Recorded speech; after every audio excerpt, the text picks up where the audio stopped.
Ya, halo teman-teman semua. Oke, perkenalkan lagi. Nama saya Dani dan background saya adalah seorang IT, dan kebetulan juga saya sekarang ini sedang aktif menjadi job application enthusiast. Itu apa? Yaitu saya ingin berbagi, saya ingin sharing tentang pengalaman-pengalaman saya mulai dari awal mula melamar pekerjaan hingga mendapatkan sebuah pekerjaan di sebuah perusahaan, seperti itu ya.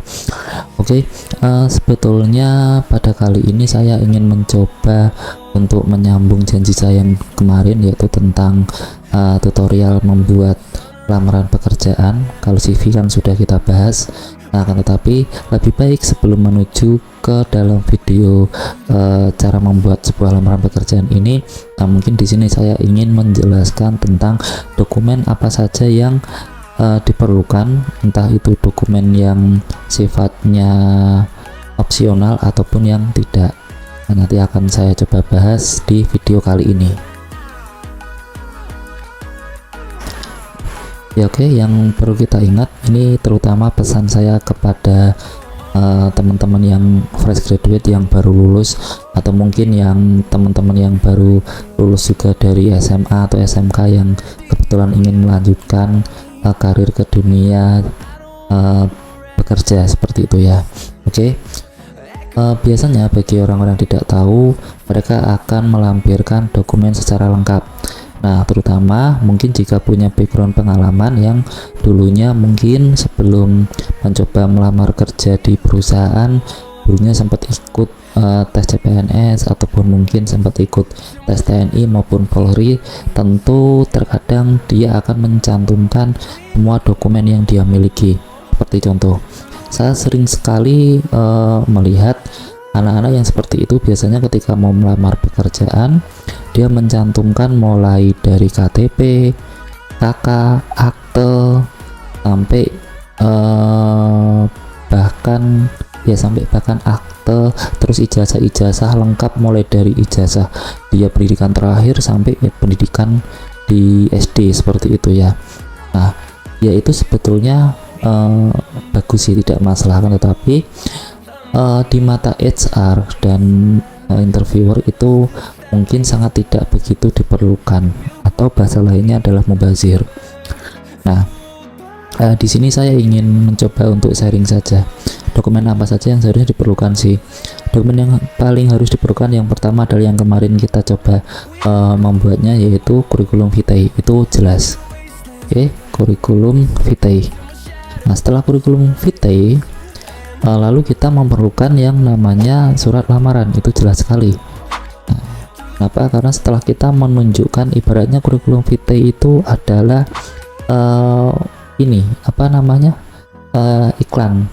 iklan brosur yang menerangkan tentang diri kita. Jadi kurikulum vitae itu pada hakikatnya adalah brosur yang memasarkan tentang nilai jual pada diri kita, value kita apa, kita jualnya lewat mana ya, lewat kurikulum vitae tersebut. Jadi usahakan di kurikulum vitae itu memberikan informasi secara lengkap, detail tentang semua keunggulan pada diri kita. Kenapa? Agar nanti HR maupun interviewer ini, orang yang mau melakukan interview atau yang melakukan screening terhadap dokumenmu, itu lebih tertarik. Nah, makanya nanti akan saya kasih tips kenapa kurikulum vitae ini harus dikasih di bagian paling atas. Oke. Dan setelah itu di bawahnya pasti ada yang namanya lamaran pekerjaan.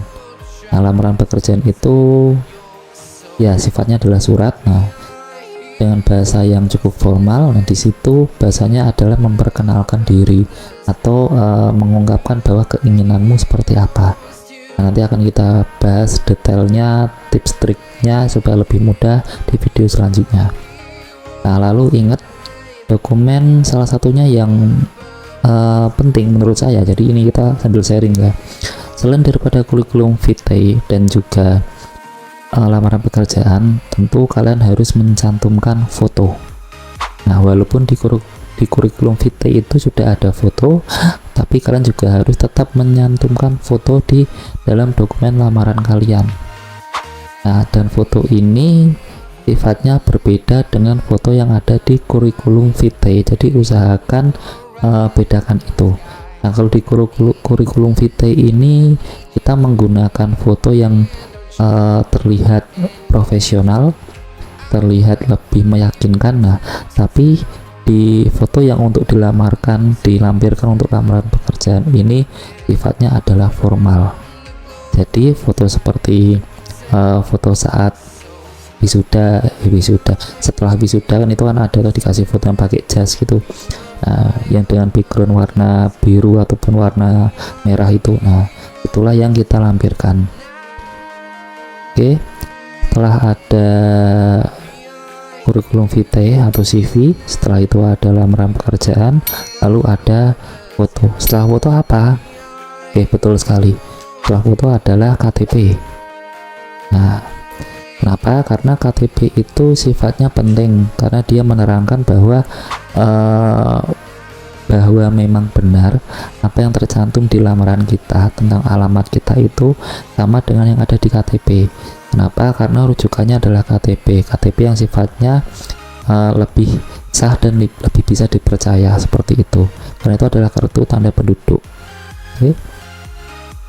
Lalu berikutnya setelah KTP yang perlu kita lampirkan apalagi? Nah, jelas ini bukan KK, juga bukan kartu tanda lahir ya, seperti itu. Bukan akte juga bukan. Nah, kenapa KK dan akte itu tidak begitu diperlukan saat melamar pekerjaan? Karena akte dan KK itu dia sifatnya adalah untuk keluarga, seperti itu. Nah, walaupun di akte itu juga menerangkan tentang kelahiranmu dan sebagainya, tapi untuk perusahaan itu tidak begitu penting. Karena apa? Karena yang dituliskan hanya sebatas kamu lahir di tanggal berapa, bulan apa, tahun berapa, hanya itu saja. Dan menyantumkan namamu, nama lengkapmu itu sebetulnya di KTP pun juga sudah ada. Jadi tidak begitu penting untuk dilampirkan. Nah, maka untuk menggantikan kedua itu sudah diwakilkan oleh KTP dan sudah diwakilkan oleh KTP. Nah, setelah itu berarti dokumen apa nih yang perlu kita lampirkan lagi? Nah, yang jelas adalah ijazahmu. Ingat, ijazah ini membuktikan bahwa kalian telah menempuh sebuah jenjang pendidikan. Jadi yang pendidikannya sampai sarjana, D3 ataupun mungkin SMA, SMK, tidak usah malu cantumkan ijazah kalian. Jangan semua ijazah, melainkan ijazah terakhir saja. Oke. Nah, setelah ijazah terakhir kalian lampirkan, nah barulah ada dokumen berikutnya yang menyertakan dari ijazah, yaitu apa? Transkrip nilai.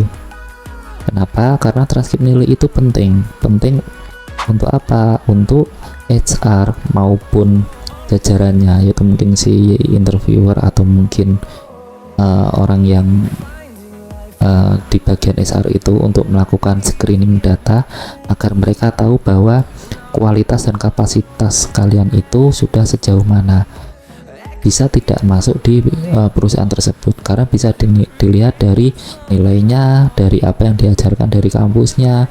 Nah, itu memenuhi kriteria tidak dengan yang dibutuhkan. Nah, sebagai contoh nih, contoh mungkin di perusahaan A dia membutuhkan posisi sebagai administrasi. Nah, otomatis ketika dia mencari calon kandidatnya tentu harus yang menguasai syarat-syarat administrasi. Nah, fungsi daripada transkrip nilai itu yaitu untuk melihat kemampuannya. Karena di transkrip itu akan disebutkan contoh nilai bahasa Inggrisnya berapa, setelah itu nilai pendidikan bahasa Indonesianya berapa, lalu nilai matematikanya berapa. Nah, nilai matematika itu juga termasuk penting. Kenapa? Karena administrasi itu juga menghitung, bukan hanya sebatas duduk dan melakukan input data. Dia juga harus bisa memastikan bahwa yang dia input itu benar perhitungannya, seperti itu ya. Oke. Dan setelah transkrip, nah biasanya ini yang belum puncak terakhir ya, jadi antara penting apa tidak penting ya, yaitu sifatnya opsional. Kalian bisa mencantumkan NPWP jika punya, ini jika punya ya. Nah, mungkin bagi yang fresh graduate kan belum punya ya, tapi mungkin yang sudah berpengalaman pasti punya, itu cantumin. Itu sifatnya opsional, bisa dicantumkan bisa tidak. Nah selain itu, ini yang mengikuti dengan kebutuhan perusahaan, antaranya adalah SIM, surat izin mengemudi, karena mungkin untuk syarat melamar, beberapa syarat untuk melamar sebuah posisi mungkin membutuhkan SIM. Jika kalian contoh melamar di posisi driver, bisa driver ataupun mungkin sales, nah kan, karena dia harus selalu terjun ke lapangan seperti itu. Oke, lalu berikutnya setelah yang tadi opsional SIM itu, nah biasanya kalian juga bisa juga menyantumkan bukti vaksin. Nah, untuk saat ini bukti vaksin itu sangat penting sekali, dari yang kartu vaksin itu loh, baik yang vaksin 1, 2 maupun booster, cantumin saja. Kenapa? Karena ada juga beberapa perusahaan yang mewajibkannya, atau mungkin sifatnya untuk jaga-jaga. Sebagai contoh, dulu di perusahaan saya yang lama, gara-gara corona, sebenarnya bukan gara-gara ya, karena memang kebetulan memang jalan Tuhan memanggil dia itu lantarannya dari corona. Nah akhirnya beberapa karyawan itu tidak ada, kembali ke sisi Tuhannya seperti itu. Nah maka perusahaan ini sedikit skeptis atau sedikit jaga-jaga, karena memang sudah terbukti pengaruhnya bisa mentiadakan beberapa jumlah karyawan hanya dengan satu virus ini. Nah jadi itu cantumkan yang menyatakan bahwa kalian sehat. Nah lalu ada juga yang sifatnya opsional, berikutnya adalah surat kesehatan dari dokter maupun dari puskesmas.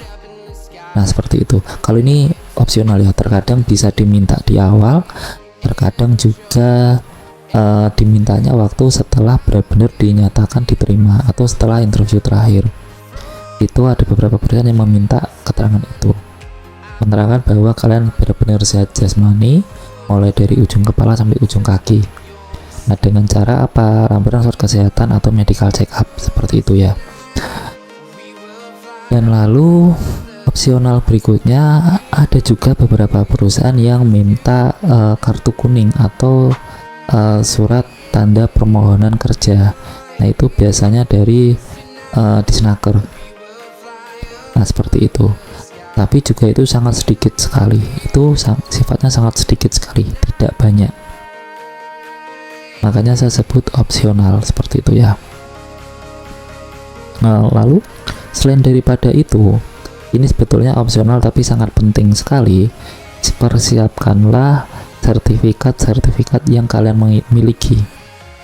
Nah, sertifikat di sini tentu bukan sertifikat tanah, apalagi sertifikat yang lain, melainkan adalah sertifikat pelatihan yang pernah kalian ikuti.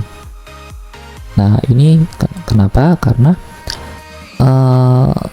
sertifikat pelatihan itu adalah bukti bahwa kalian telah menempuh sebuah jenjang pendidikan non formal yang menandakan bahwa kalian memiliki keahlian di luar daripada yang diajarkan dari sekolahan maupun kampus.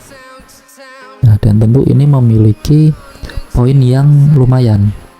Nah, sebagai contoh ya, sebagai contoh, jika kita sekolah maupun berkuliah kan pendidikannya hanya sebatas itu. Nah, lalu di waktu yang kosong di luar daripada ekstrakurikuler, nah katakanlah kita mengikuti beberapa pelatihan. Mungkin katakanlah kita mengikuti pelatihan menjahit, atau mungkin pelatihan otomotif, atau mungkin pelatihan teknisi komputer, atau mungkin pelatihan kelistrikan dan sebagainya.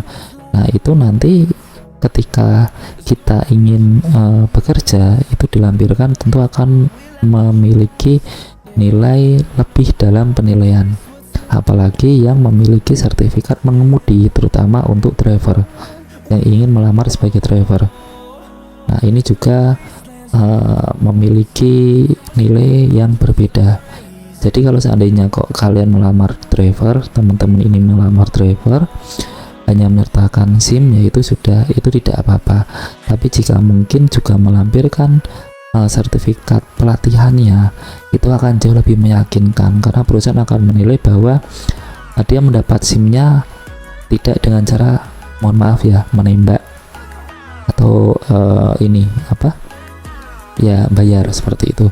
Atau mungkin mendapatkan SIM-nya, cara mendapatkan SIM-nya atau cara latihannya bukan dengan cara yang ini ilegal. Nah, ilegal yang saya maksud itu adalah pinjem-pinjem punya temen, punya saudara atau punya siapa, nah terus akhirnya dibuat latihan biasa, dan itu tentu akan beresiko.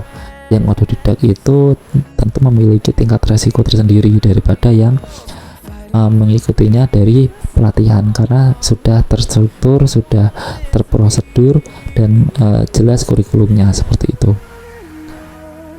Nah, itu adalah dokumen-dokumen yang diperlukan untuk ke depan. Nah, tolong nanti untuk ini, untuk tugasnya, untuk asesmennya yang di video ini, sebelum menuju ke video berikutnya, yaitu tentang cara membuat lamaran pekerjaan yang lebih mudah dengan tips dan trik dari saya, tolong dokumen-dokumen ini dilengkapi terlebih dahulu.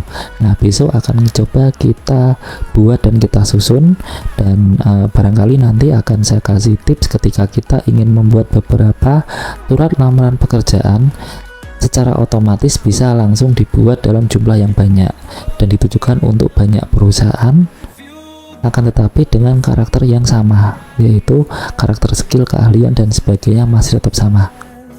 Jadi seperti itu. Nah, jadi untuk video kali ini semoga bermanfaat bagi teman-teman. Ini sifatnya adalah sharing, semua video saya adalah sharing. Jadi kalau memang ada kekurangannya ya saya mohon maaf, dan bisa tinggalkan komen untuk teman-teman mungkin untuk mengkoreksi. Nah, tapi kalau teman-teman merasa bahwa video ini bagus dan memiliki dampak yang positif, tentu oke lah, bisalah dibagi, di share ke teman-temannya yang lain. Dan jangan lupa klik tombol like, tentu juga subscribe seperti itu ya. Oke, semoga bermanfaat. Dari saya, kurang lebihnya saya mohon maaf. Terima kasih, sampai jumpa di video selanjutnya. Bye bye.